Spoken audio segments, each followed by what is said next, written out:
अस्सलाम वालेकुम नाज़रीन, welcome to my YouTube channel. आज की इस वीडियो में हम बात करेंगे स्टेबलाइज़र के बारे में, ऑटोमेटिक वोल्टेज स्टेबलाइज़र। स्टेबलाइज़र के बारे में आज की इस वीडियो में मैं आपको मुकम्मल तफसील के साथ बताऊंगा कि काम किस तरह करता है और इसके अंदर क्या क्या चीज़ होते हैं, क्या क्या कंपोनेंट होते हैं और इसमें वो किस किस तरह परफॉर्म कर रहे होते हैं। ठीक है, इस आज की वीडियो में एक और चीज़, सबसे अहम चीज़ जो मैं आपको बताऊँगा कि जहाँ पे स्टेबलाइज़र का इस्तेमाल करने के फ़ायदे होते हैं, वहाँ पे इसको इस्तेमाल करने के नुकसानात भी होते हैं। जी हाँ, बिल्कुल, इसको इस्तेमाल करने के नुकसानात भी होते हैं। दो चीज़ें जो बहुत इंपॉर्टेंट है इस वीडियो में, एक तो मैं आपको बताऊंगा कि इसके ऊपर जो राइटिंग होती है, जो हेडिंग होती है, वो और अंदर वाले कंपोनेंट क्या एक जैसे होते हैं या क्या फ़र्क होता है, क्या चीज़ लेते वक्त, स्टेबलाइज़र लेते वक्त क्या चीज़ आपने देखनी होती है। दूसरे नंबर पे इसका जो नुकसान होता है, बहुत बड़ा नुकसान जो इसका होता है इस्तेमाल करने से, आजकल जहाँ पे लो वोल्टेज का मसला है, गर्मियों का सीज़न शुरू हो रहा है, पाकिस्तान में शायद ही कोई ऐसा घर हो जहाँ पे फ्रिज इस्तेमाल होती है और स्टेबलाइज़र ना इस्तेमाल होता हो। हम लोग बिल्कुल बिल्कुल बेगम होकर इसको इस्तेमाल करते हैं, लेकिन इसका एक बहुत बड़ा नुकसान है जिसको शायद कभी भी किसी ने आपको नहीं बताया होगा। मैं आपको वो बताऊंगा कि इसका इस्तेमाल करने का भी बहुत बड़ा नुकसान होता है। चलिए वीडियो को स्टार्ट करते हैं। सबसे पहले एक स्टेबलाइज़र मेरे पास आया है जिसको रिपेयरिंग के लिए, इसको मैं आपको रिपेयर करके भी दिखाऊंगा और साथ में इसके बारे में मुकम्मल तफसील से भी मैं आपको बताऊँगा। तो सबसे पहले जो वीडियो स्टार्ट करते हैं, कोई भी स्टेबलाइज़र लेते हैं, जैसे ये मेरे पास एक स्टेबलाइज़र आया है, तो इसके ऊपर हेडिंग देख लें आप। इसके ऊपर जैसे सबसे ऊपर पहले नज़र आती है जी, ये वेव्स कंपनी का बना हुआ है, 3000 वाट का इसकी रेटिंग है, कैपेसिटी है इसकी, एक्सपोर्ट क्वालिटी है, heavy duty automatic voltage stabiliser. Totally ये रॉन्ग होता है। ठीक है, सबसे पहले तो जहन में ये बात याद रख लें कि ना ये वेव्स कंपनी का होता है, ना नेशनल का, ना डॉलेंस का, ना एलजी का, किसी का भी नहीं होता। ये आपको मार्केट से आसानी मिल जाते हैं और अंदर इसके कंपोनेंट लगा के आपको सेल कर दिए जाए। जैसे आप इसी स्टेबलाइज़र को ले लें कि इसके ऊपर ये 3000 वाट लिखा हुआ है, मतलब ये 3 किलोवाट का स्टेबलाइज़र है, इसकी कैपेसिटी है। लेकिन ये आया कि ये 3000 वाट पे चल भी सकता है या नहीं चल सकता, और ये मैं अंदर इसके जो कंपोनेंट है उस हिसाब से भी मैं आपको बता दूंगा। लेकिन पहली बात, जब भी आपने ख़रीदना है, ये जहन नशीन कर लेना है कि अगर इसके ऊपर 3000 वाट लिखा हुआ है इसकी कैपेसिटी का, मतलब ये वाला स्टेबलाइज़र आपको 3000 वाट का मिलेगा, तो ये टोटली रॉन्ग होता है। ये मैक्सिमम 3 से 400 वाट का भी नहीं है। ठीक है, आप यहाँ से भी ऐसे अंदाज़ा लगा लें कि इस स्टेबलाइज़र को अगर आप किसी फ्रिज के ऊपर लगाते हो, बड़ी वाली फ्रिज के ऊपर, तो ये कुछ देर बाद ये इसकी रिले जल जाती है, क्योंकि इसमें इतनी पावर होती नहीं है। अगर ये 3000 वाट का होता तो ये कम से कम भी 13 से 15 एम्पेयर तक लोड बर्दाश्त कर सकता है। ठीक है, अगर ये 3000 वाट का हो तो इसको मैक्सिमम आप 4 से 5 एम्पेयर का लोड भी अगर दें ना, तो इसकी ये तार गर्म हो जाएगी। और सबसे पहले मेन चीज़ जो आपने देखनी है, स्टेबलाइज़र की जो तार आ रही होती है, जो इनपुट की इसकी तार होती है, ये वाली, यही देख लें, ये 3 से 4 एम्पेयर की तार लगी होती है इसकी मेन इनपुट पे।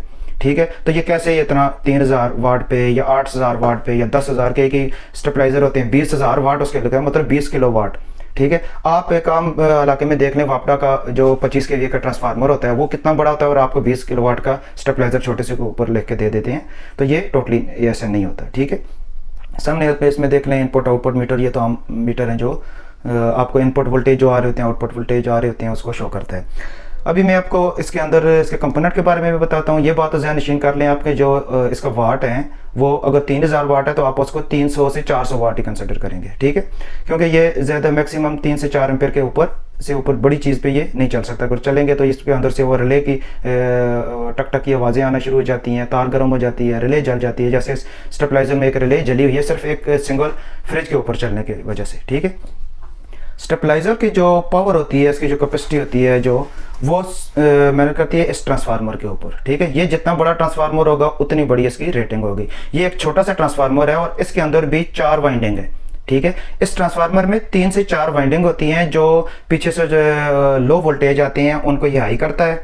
ठीक है, अगर हाई वोल्टेज आ गए हैं और ये एक छोटा सा कार्ड इसमें लगा होता है, जैसे इसके फ्रंट पे आपने देखा होगा लिखा हुआ कंप्यूटराइज्ड टेक्नोलॉजी, वो यही कंप्यूटराइज्ड टेक्नोलॉजी है। और सारे के अंदर जितने आप स्टेबलाइज़र लेंगे उसके अंदर ये ही मटेरियल होगा, सिर्फ डब्बा उसका चेंज होगा। ठीक है, इसलिए आज मैं आपको इसकी तफसील से बताता हूँ कि इसके अंदर ये कैसे काम करता है, कैसे ये वोल्टेज स्टेबलाइज करके हमको देता है, स्टेबल करके देता है, और इसकी इनपुट आउटपुट की वो क्या हिसाब होता है, कैसे वो हमको अगर पीछे से लो वोल्टेज आते हैं आगे कैसे हाई करके देता है, अगर हाई वोल्टेज आ गया है वो हमको कैसे 220 ही देता है। ठीक है, वो सारा इस कार्ड, छोटे से कार्ड है इसमें भी कोई रॉकेट साइंस नहीं है, छोटा सा इशू है इसमें। जो छोटा सा काम करने का असूल होता है वो मैं आपको तफसील से बताऊंगा।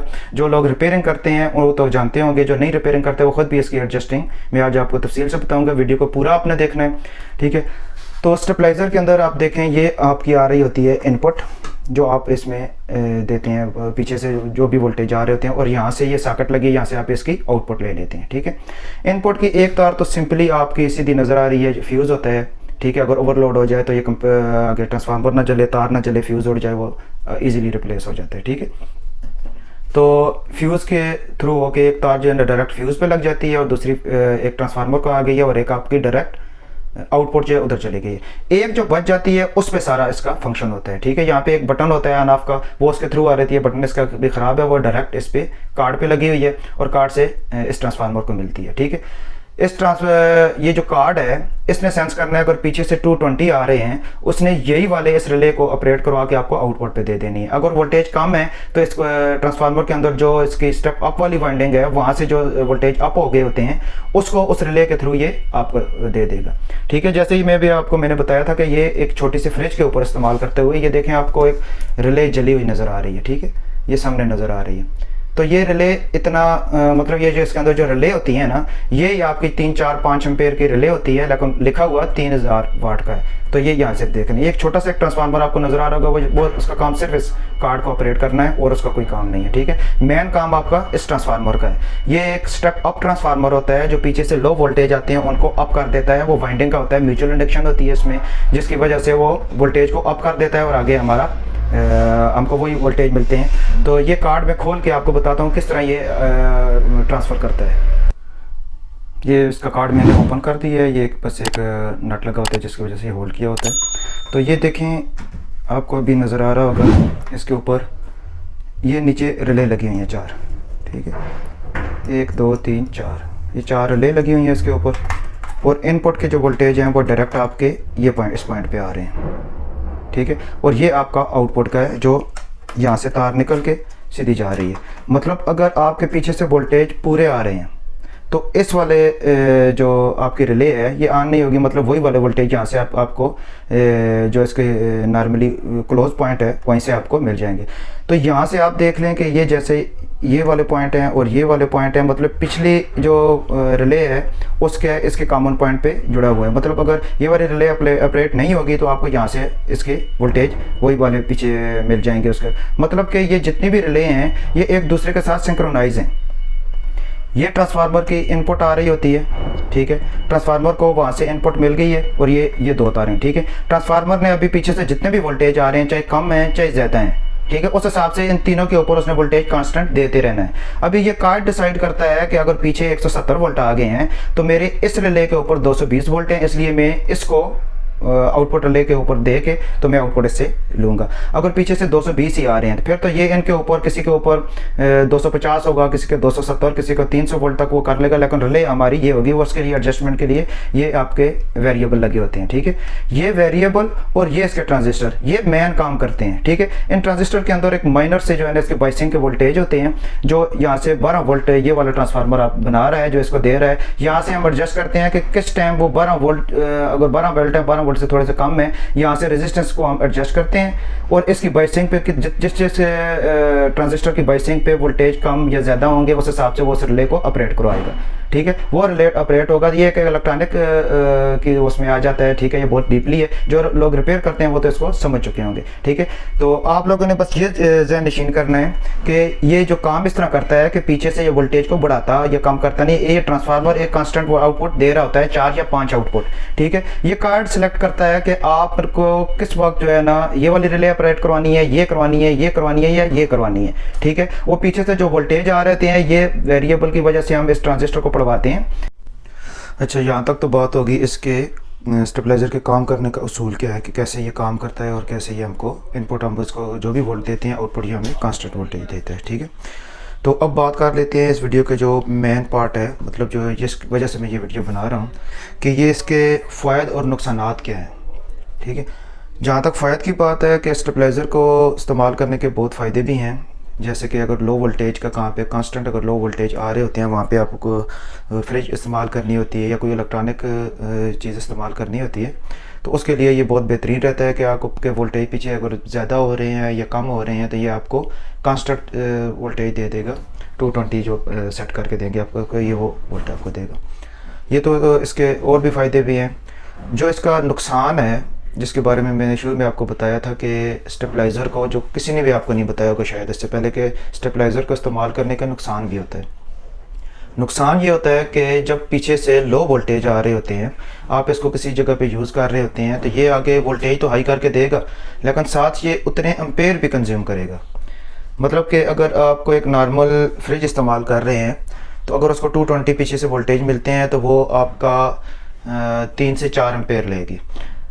अगर पीछे से वोल्टेज ही आपको लो वोल्टेज आ रहे हैं, 160 170 आ रहे हैं, तो आप आगे का लगा देते हैं उस पर स्टेबलाइज़र, तो उसको वोल्टेज तो ये बराबर करके दे देगा, लेकिन आपके जो पीछे मीटर पे यूनिट गिरेंगे वो ज़्यादा, क्योंकि ये उस वक्त पीछे एम्पेयर 5 से 6 तक एम्पेयर तक ले लेगा।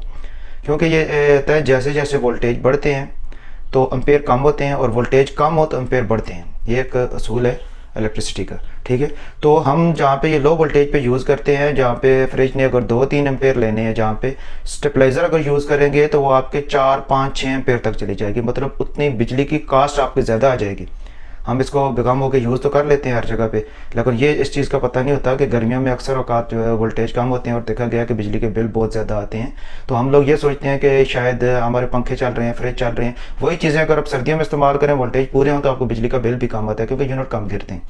तो ये यूनिट ज़्यादा गिरने की वजह, और यूपीएस यूज़ करेंगे तो ज़्यादा बिजली कंज्यूम होगी, क्योंकि इसने पीछे कम वोल्टेज को ज़्यादा बना के दे रहा है आपको, तो उतनी ये पीछे से एम्पेयर भी ज़्यादा ले रहा है, ठीक है। इस पर बिजली की कास्ट आपकी डबल 1.5 तो हो ही जाएगी, डबल भी हो जाएगी, डबल से भी ज़्यादा हो सकती है, ठीक है। तो ये इसका बहुत बड़ा नुकसान है, जो किसी के जहन में नहीं आता कि जितनी आप बचत कर रहे हैं उतनी ही ये आपकी बिजली भी ज़्यादा हो रही है। और गर्मियों में जो ज़्यादा बिलिंग, ओवर बिलिंग होती है, जो ज़्यादा बिलिंग आपके पास आती है, वो इस वजह से आती है कि लो वोल्टेज पे हमेशा करंट ज़्यादा फ्लो करता है और ज़्यादा एम्पेयर यूज़ होते हैं, जिस वजह से आपकी ज़्यादा यूनिट गिरते हैं, तो इस वजह से आपके बिल भी ज़्यादा आता है और कास्ट बिजली की जो है ना वो बढ़ जाती है।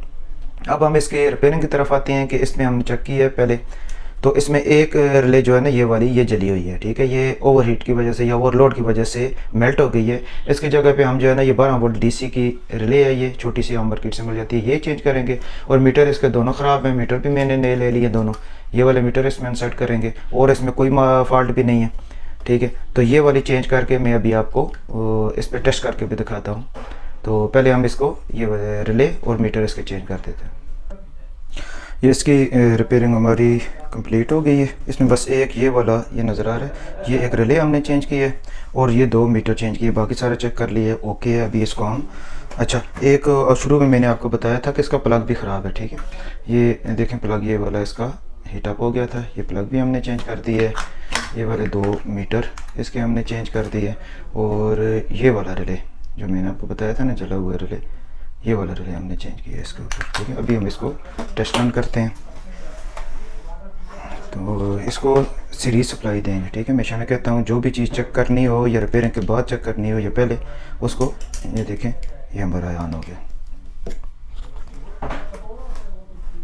ठीक है। अभी ये कुछ टाइम के बाद आउटपुट देगा, ठीक है, कुछ टाइम इसमें होता है। ये देखें, ये हमारी आउटपुट ऑन हो गई है, आउटपुट की लाइट भी ऑन हो गई है मीटर पे। ये देखें यहाँ पे हमारा तकरीबन 220 वोल्ट है और 220 वोल्ट ही आउटपुट दे रहा है। अगर ये कम हो गए फिर भी रिले ट्रांसफ़र होके हमें ये पूरे वोल्टेज देगा। बस यही काम होता है स्टेबलाइज़र का। Thank you for watching.